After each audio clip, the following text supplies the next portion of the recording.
My name's Ruth Chalmers and I'm one of the paediatric allergy dietitians here at St Thomas's. I'm going to speak to you about what wheat-free grains are available.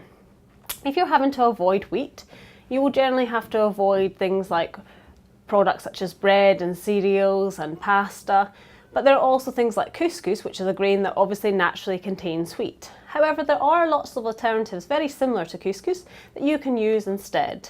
For example, you could use something like quinoa or buckwheat, which naturally don't contain any wheat. And these are very, very similar grains and can be cooked in a very similar way. Similarly, there's lots of other wheat-free grains. Rice is a naturally wheat-free containing grain, as is maize, which is corn. So you could use polenta within dishes rather than using a pasta-based product, for example.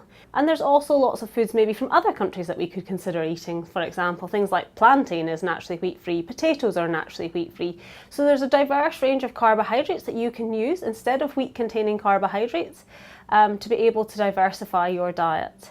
There's also a number of legume-containing flours if you're not lentil or bean allergic, and these can be used within recipes, either savoury or in some cases sweet, as flour alternatives. The common flour alternatives you will see in the supermarkets tend to be rice and potato based blends, and you'll find these in the free from section. You'll get self-raising varieties and plain varieties as you do with wheat containing flour if you're doing baking or cooking, so you can use the right type of variety. There are some other grains that are less well known that don't contain any wheat. These include things like teff or sorghum or amaranth. And again, you'll get these in the normal supermarket and you just need to experiment.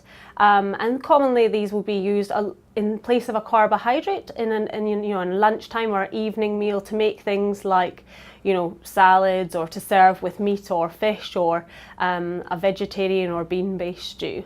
And we can provide lots of recipe ideas and give you lots of inspiration so that you can then learn about how to use these grains and to help diversify your diet if you do need to avoid wheat and wheat containing products.